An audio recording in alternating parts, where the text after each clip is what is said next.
Capítulo segundo. Jesucristo siempre joven. Jesús es el joven entre los jóvenes, para ser ejemplo de los jóvenes y consagrarlos al Señor. Por eso el sínodo dijo que la juventud es una etapa original y estimulante de la vida, que el propio Jesús vivió santificándola. ¿Qué nos cuenta el Evangelio acerca de la juventud de Jesús? El Señor entregó su espíritu en una cruz cuando tenía poco más de 30 años de edad. Es importante tomar conciencia de que Jesús fue un joven. Dio su vida en una etapa que hoy se define como la de un adulto joven. En la plenitud de su juventud comenzó su misión pública y así brilló una gran luz, sobre todo cuando dio su vida hasta el fin. Este final no era improvisado, sino que toda su juventud fue una preciosa preparación en cada uno de sus momentos, porque todo en la vida de Jesús es signo de su misterio, y toda la vida de Cristo es misterio de redención. El Evangelio no habla de la niñez de Jesús, pero sí nos narra algunos acontecimientos de su adolescencia y juventud. Mateo sitúa este período de la juventud del Señor entre dos acontecimientos: el regreso de su familia a Nazaret después del tiempo del exilio y su bautismo en el Jordán, donde comenzó la misión pública. Las últimas imágenes de Jesús niño son las de un pequeño refugiado en Egipto y posteriormente las de un repatriado en Nazaret. Las primeras imágenes de Jesús joven adulto son las que nos lo presentan entre el gentío junto al río Jordán para hacerse bautizar por su primo Juan el Bautista, como uno más de su pueblo. Este bautismo no era como el nuestro, que nos introduce en la vida de la gracia, sino que fue una consagración antes de comenzar la gran misión de su vida. El Evangelio dice que su bautismo fue motivo de la alegría y del beneplácito del Padre. Tú eres mi Hijo amado. Enseguida Jesús apareció lleno del Espíritu Santo y fue conducido por el Espíritu al desierto. Allí estaba preparado para salir a predicar y hacer prodigios, para liberar y sanar. Cada joven, cuando se sienta llamado a cumplir una misión en esta tierra, está invitado a reconocer en su interior esas mismas palabras que le dice el Padre Dios: Tú eres mi Hijo amado. Entre estos relatos encontramos uno que muestra a Jesús en plena adolescencia. Es cuando regresó con sus padres a Nazaret, después de que ellos lo perdieron y lo encontraron en el templo. Allí dice que les estaba sujeto, porque no renegaba de su familia. Después, Lucas agrega que Jesús crecía en sabiduría, edad y gracia ante Dios y los hombres. Es decir, estaba siendo preparado, y en ese período iba profundizando su relación con el Padre y con los demás. San Juan Pablo II explicaba que no crecía solo físicamente, sino que se dio también en Jesús un crecimiento espiritual, porque la plenitud de gracia en Jesús era relativa a la edad. Había siempre plenitud, pero una plenitud creciente con el crecer de la edad. Con estos datos evangélicos, podemos decir que en su etapa de joven Jesús se fue formando, se fue preparando para cumplir el proyecto que el Padre tenía. Su adolescencia y su juventud lo orientaron a esa misión suprema. En la adolescencia y en la juventud, su relación con el Padre era la del Hijo amado, atraído por el Padre, crecía ocupándose de sus cosas. ¿No sabían que debo ocuparme de los asuntos de mi Padre? Sin embargo, no hay que pensar que Jesús fuera un adolescente solitario o un joven ensimismado. Su relación con la gente era la de un joven que compartía toda la vida de una familia bien integrada en el pueblo. Aprendió el trabajo de su padre y luego lo reemplazó como carpintero. Por eso en el Evangelio una vez se le llama el hijo del carpintero y otra vez sencillamente el carpintero. Ese detalle muestra que era un muchacho más de su pueblo, que se relacionaba con toda normalidad. Nadie lo miraba como un joven raro o separado de los demás. Precisamente por esta razón, cuando Jesús salió a predicar, la gente no se explicaba de dónde sacaba esa sabiduría. ¿No es este el hijo de José? El hecho es que Jesús tampoco creció en una relación cerrada y absorbente con María y con José, sino que se movía gustosamente en la familia ampliada, que incluía a los parientes y amigos. Así entendemos por qué sus padres, cuando regresaban de la peregrinación a Jerusalén, estaban tranquilos, pensando que el jovencito de 12 años caminaba libremente entre la gente, aunque no lo vieran durante un día entero. Creyendo que estaba en la caravana, hicieron un día de camino.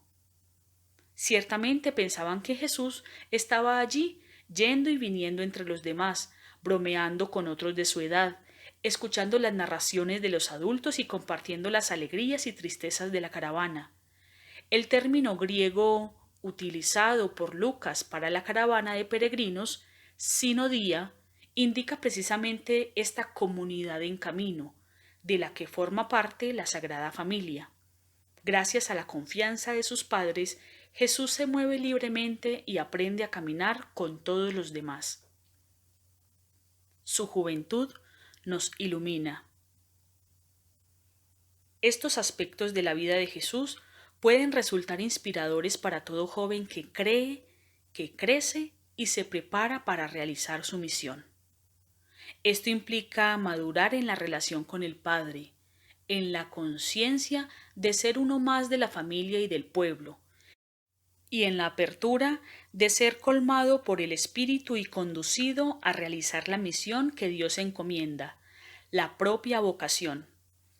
Nada de esto debía ser ignorado en la pastoral juvenil, para no crear proyectos que aíslen a los jóvenes de la familia y del mundo, o que los conviertan en una minoría selecta y preservada de todo contagio. Necesitamos más bien proyectos que los fortalezcan, los acompañen y los lancen al encuentro con los demás, al servicio generoso, a la misión.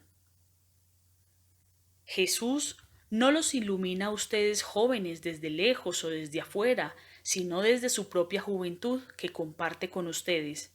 Es muy importante contemplar a Jesús joven que nos muestran los evangelios, porque Él fue verdaderamente uno de ustedes, y en Él se pueden reconocer muchas notas de los corazones jóvenes. Lo vemos, por ejemplo, en las siguientes características. Jesús tenía una gran confianza incondicional en el Padre. Cuidó la amistad con sus discípulos e incluso en los momentos críticos permaneció fiel a ellos. Manifestó una profunda compasión por los más débiles, especialmente por los pobres, los enfermos, los pecadores y los excluidos. Tuvo la valentía de enfrentarse a las autoridades religiosas y políticas de su tiempo. Vivió la experiencia de sentirse incomprendido y descartado. Sintió miedo del sufrimiento y conoció la fragilidad de la pasión.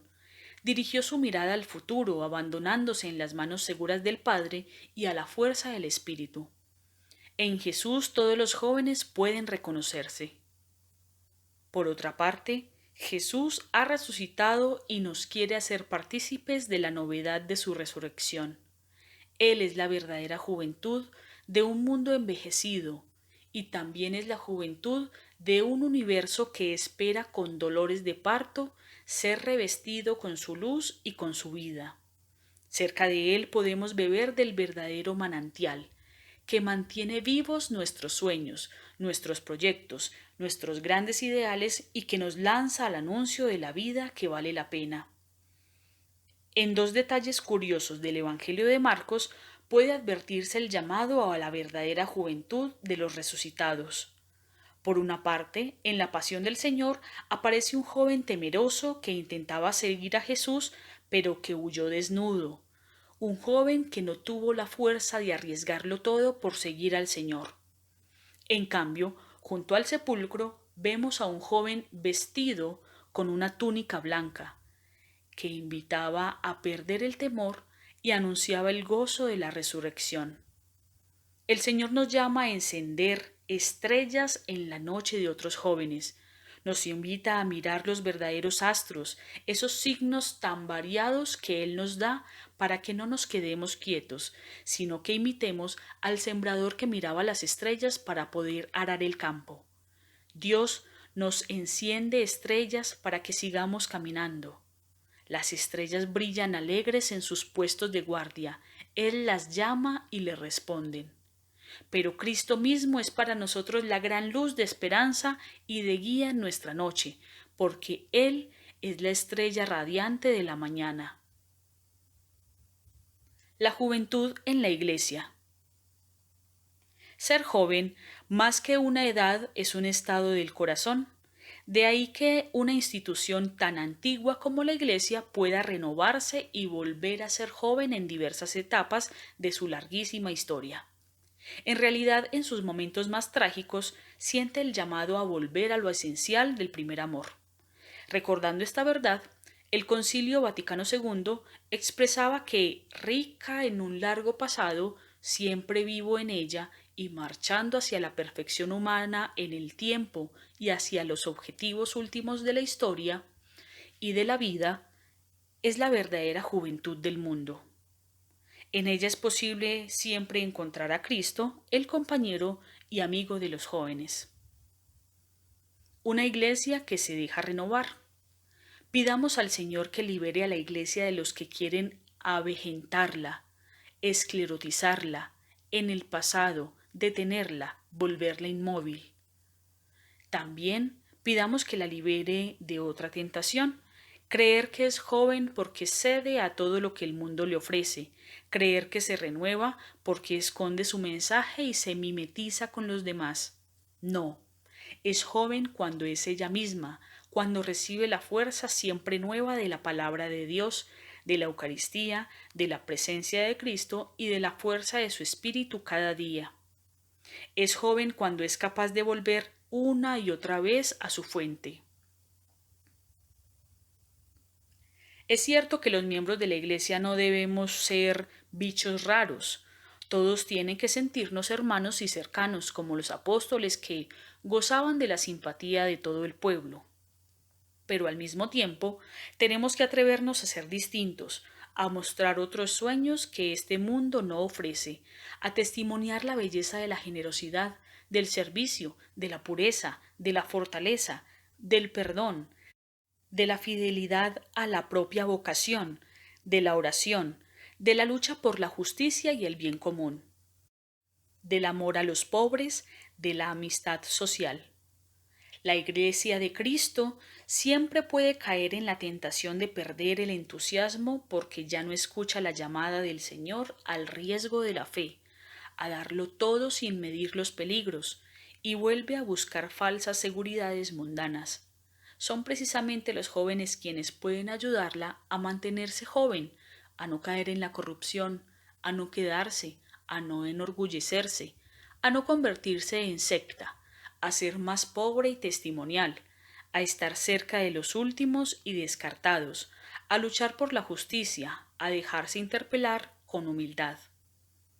Ellos pueden aportarle a la Iglesia la belleza de la juventud cuando estimulan la capacidad de alegrarse con lo que comienza, de darse sin recompensa, de renovarse y de partir de nuevo para nuevas conquistas. Quienes ya no somos jóvenes necesitamos ocasiones para tener cerca la voz y el estímulo de ellos, y la cercanía crea las condiciones para que la Iglesia sea un espacio de diálogo y testimonio, de fraternidad, que fascine a otros. Nos hace falta crear más espacios donde resuene la voz de los jóvenes. La escucha hace posible un intercambio de dones en un contexto de empatía. Al mismo tiempo, pone las condiciones para un anuncio del Evangelio que llegue verdaderamente al corazón, de modo incisivo y fecundo. Una iglesia atenta a los signos de los tiempos. Para muchos jóvenes, Dios, la religión y la iglesia son palabras vacías. En cambio, son sensibles a la figura de Jesús cuando viene presentada de un modo atractivo y eficaz. Por eso es necesario que la Iglesia no esté demasiado pendiente de sí misma, sino que refleje sobre todo a Jesucristo. Esto implica que reconozca con humildad que algunas cosas concretas deben cambiar, y para ello necesita también recoger la visión y aún las críticas de los jóvenes. En el sínodo se reconoció que un número consistente de jóvenes, por razones muy distintas, no piden nada a la Iglesia porque no la consideran significativa para su existencia.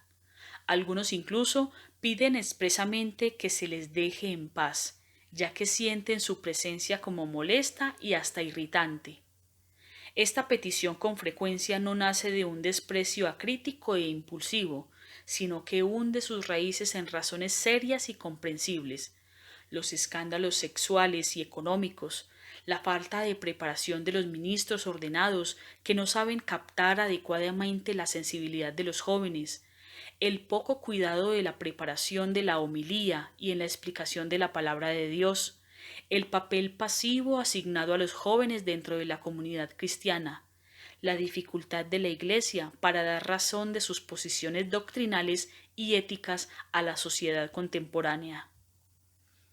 Si bien hay jóvenes que disfrutan cuando ven una iglesia que se manifiesta humildemente segura de sus dones y también capaz de ejercer una crítica leal y fraterna, otros jóvenes reclaman una iglesia que escuche más, que no se la pase condenando al mundo.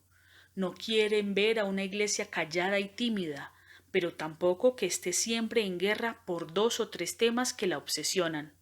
Para ser creíble ante los jóvenes, a veces necesita recuperar la humildad y sencillamente escuchar, reconocer en lo que dicen los demás alguna luz que la ayude a descubrir mejor el Evangelio. Una iglesia a la defensiva, que pierde la humildad, que deja de escuchar, que no permite que la cuestionen, pierde la juventud y se convierte en un museo.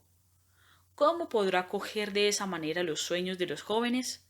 Aunque tenga la verdad del Evangelio, eso no significa que la haya comprendido plenamente. Más bien, tiene que crecer siempre en la comprensión de ese tesoro inagotable.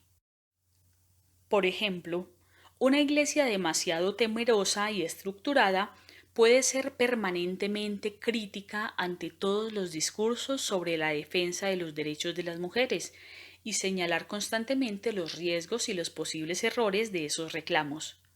En cambio, una iglesia viva puede reaccionar prestando atención a las legítimas reivindicaciones de las mujeres que piden más justicia e igualdad. Puede recordar la historia y reconocer una larga trama de autoritarismo por parte de los varones, de sometimiento, de diversas formas de esclavitud, de abuso y de violencia machista. Con esta mirada será capaz de hacer suyos estos reclamos de derechos y dará su aporte con convicción para una mejor reciprocidad entre varones y mujeres, aunque no esté de acuerdo con todo lo que propongan algunos grupos feministas. En esta línea, el sínodo quiso renovar el compromiso de la Iglesia contra toda clase de discriminación y violencia sexual. Esa es la reacción de una iglesia que se mantiene joven y que se deja cuestionar e impulsar por la sensibilidad de los jóvenes. María, la muchacha de Nazaret. En el corazón de la iglesia resplandece María. Ella es el gran modelo para una iglesia joven que quiere seguir a Cristo con frescura y docilidad. Cuando era muy joven, recibió el anuncio del ángel y no se privó de hacer preguntas. Pero tenía un alma disponible y dijo: «Aquí está la servidora del Señor». Siempre llama la atención la fuerza del sí de María joven, la fuerza de ese hágase que le dijo al ángel. Fue una cosa distinta a una aceptación pasiva o resignada. Fue algo distinto a un sí, como diciendo: «Bueno, vamos a probar a ver qué pasa». María no conocía esa expresión: «Vamos a ver qué pasa». Era decidida, supo de qué se trataba y dijo sí sin vueltas. Fue algo más, fue algo distinto, fue el sí de quien quiere comprometerse y el que quiere arriesgar, de quien quiere apostarlo todo, sin más seguridad que la certeza de saber que era portadora de una promesa, Y yo pregunto a cada uno de ustedes, ¿se sienten portadores de una promesa? ¿Qué promesa tengo en el corazón para llevar adelante? María tendría sin dudas una misión difícil, pero las dificultades no eran una razón para decir no. Seguro que tendría complicaciones, pero no serían las mismas complicaciones que se producen cuando la cobardía nos paraliza por no tener todo claro o asegurado de antemano. María no compró un seguro de vida. María se la jugó y por eso es fuerte. Por eso es una influencer. Es la influencer de Dios. El sí y las ganas de servir fueron más fuertes que las dudas y las dificultades. Sin ceder a evasiones ni espejismos, ella supo acompañar el dolor de su hijo, sostenerlo en la mirada, cobijarlo con el corazón. Dolor que sufrió, pero no la resignó. Fue la mujer fuerte del sí, que sostiene y acompaña, cobija y abraza. Ella es la gran custodia de la esperanza. De ella aprendemos a decir sí en la testaruda paciencia y creatividad de aquellos que no se ahincan y vuelven a comenzar. María era la chica de alma grande que se estremecía en la alegría. Era la jovencita con los ojos iluminados por el Espíritu Santo que contemplaba la vida con fe y guardaba todo en su corazón de muchacha.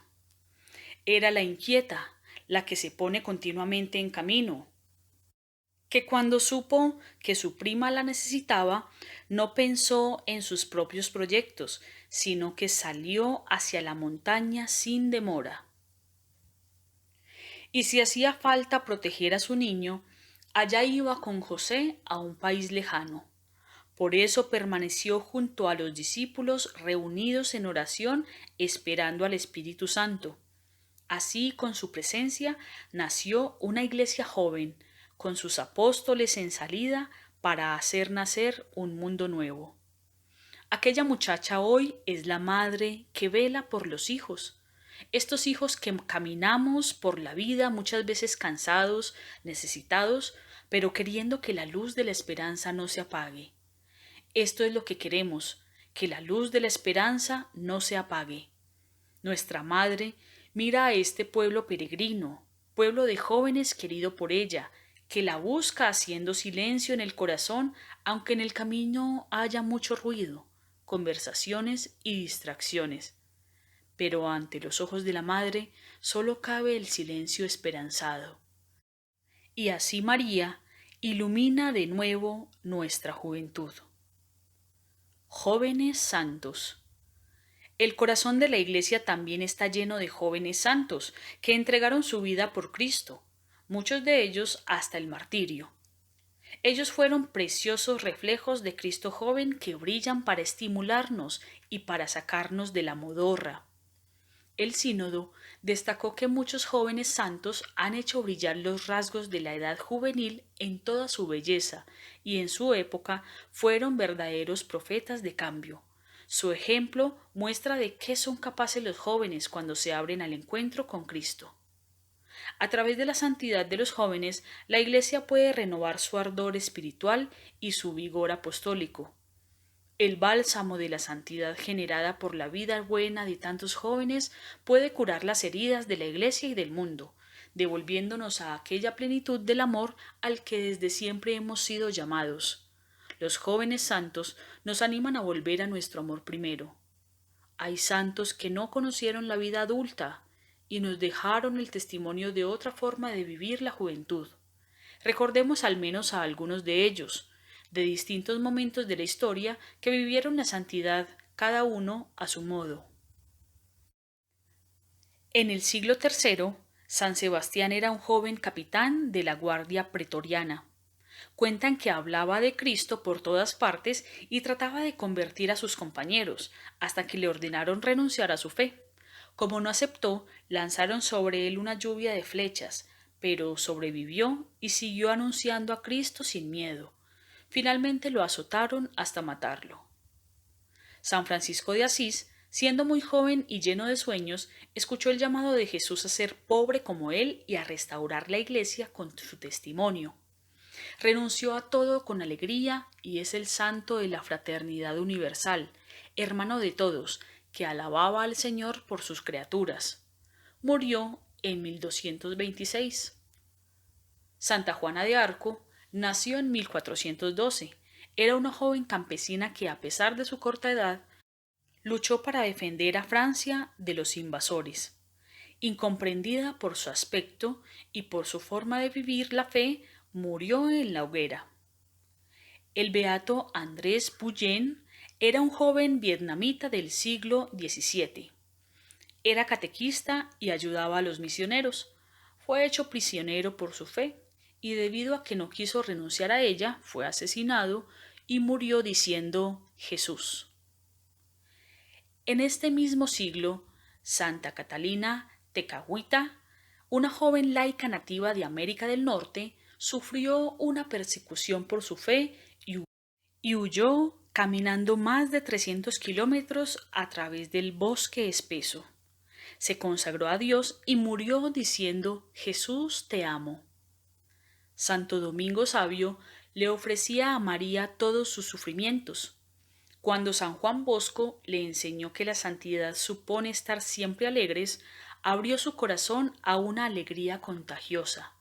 Procuraba estar cerca de sus compañeros más marginados y enfermos. Murió en 1857 a los 14 años diciendo ¡qué maravilla estoy viendo! Santa Teresa del Niño Jesús nació en 1873.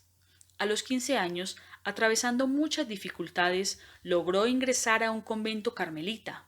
Vivió el camino de la confianza total en el amor del Señor y se propuso alimentar con su oración el fuego del amor que mueve la Iglesia.